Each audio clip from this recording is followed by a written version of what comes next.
In a previous video, I talked about human beings perhaps being essential detectors for subtle energies of one sort or another.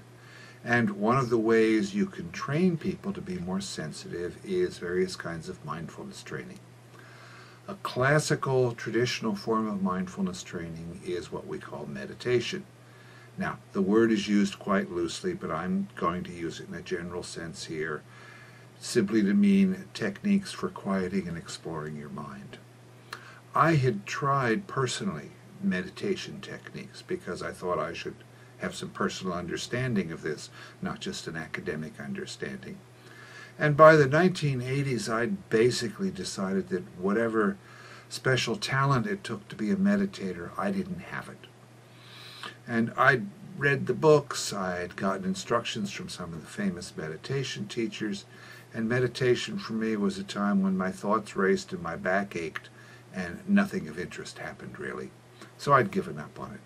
I had been able to learn to practice mindfulness in everyday life with Gurdjieff's techniques, and sometime in the mid-1980s also I discovered this Tibetan Lama, Sogyal Rinpoche, who was very inspiring to me about meditation and the like, but personally I just couldn't do it.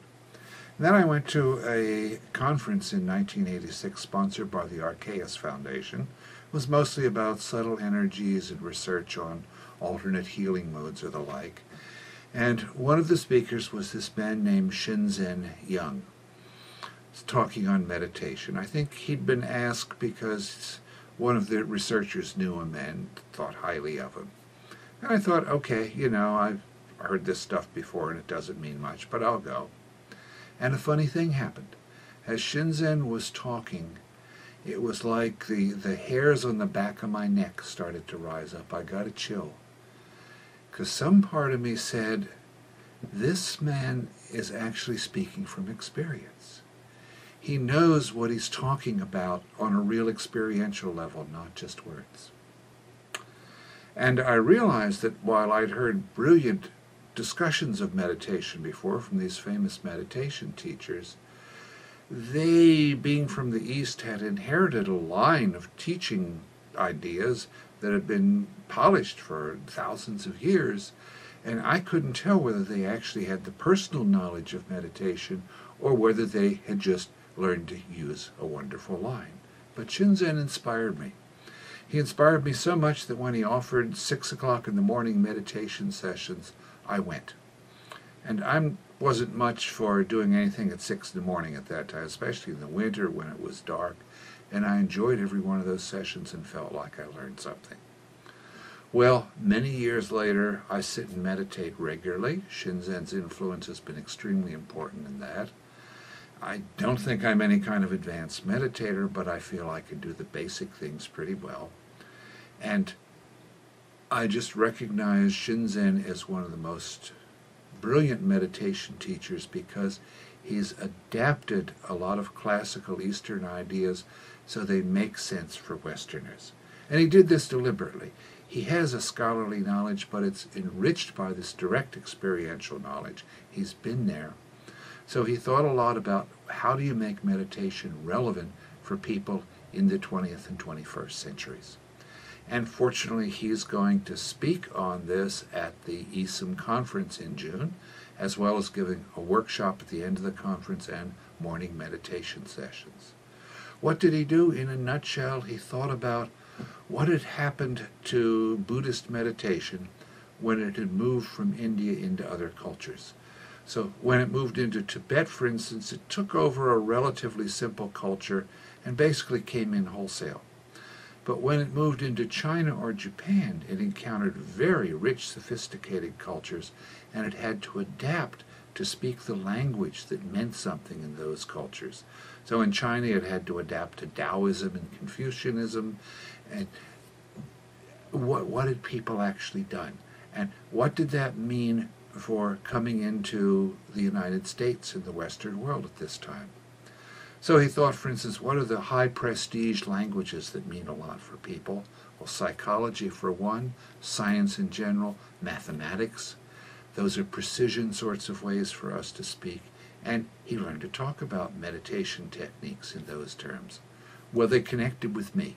Those were languages that I spoke, and suddenly things make sense. And he also had a way of breaking things down into more basic stuff that you could learn to do before you tried to do it all at once. So in retrospect, for instance, I realized that most of the meditation techniques I had tried to master all sort of had instructions of first quiet your mind and then. And I could never get to the and then part because I couldn't quiet my mind. But there are things you can do before you have any significant quieting of the mind, and that moves you along. Anyway, I've asked Shinzen to talk about ways he's adapted meditation to work for modern times, because the theme of our conference is developing an evidence-based spirituality for the 21st century. And clearly that's going to involve being able to train people to have their own spiritual experiences, not just some sort of doctrine they believe. And meditation of one sort or another is a universal technique in almost all spiritual systems. Anything that can make meditation work better then is a major advance. I'll mention one other thing, and that is I had a conversation with Shinzen once about how well his techniques worked. And he told me, well, if he gave a workshop or a retreat or a class in meditation, just about everybody felt they learned something important and they wanted to make meditation a regular part of their life. If he came back a year later and 5% of them were still meditating, he felt that he'd done very well. Well, I was shocked. A 95% dropout rate? I mean, sure, some people weren't actually ready for it or didn't have the talent or got distracted, but I compared it with educational institutions. You know, by Western standards, if I set up a college or a graduate school and had a 95% flunk-out rate, dropout rate in the first year, I'd think our teachers were doing something wrong. They weren't getting things across. Well, I presented that argument to Shinzen, and he said, well, you know, this wasn't just his experience. This was the experience of all the Western meditation teachers he knew, and of the famous Eastern meditation teachers. Most people weren't practicing a year later. And they put it down to karma, you know.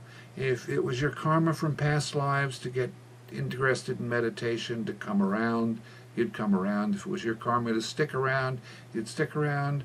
Otherwise, maybe they'd get you again 10 lifetimes down the road or something like that.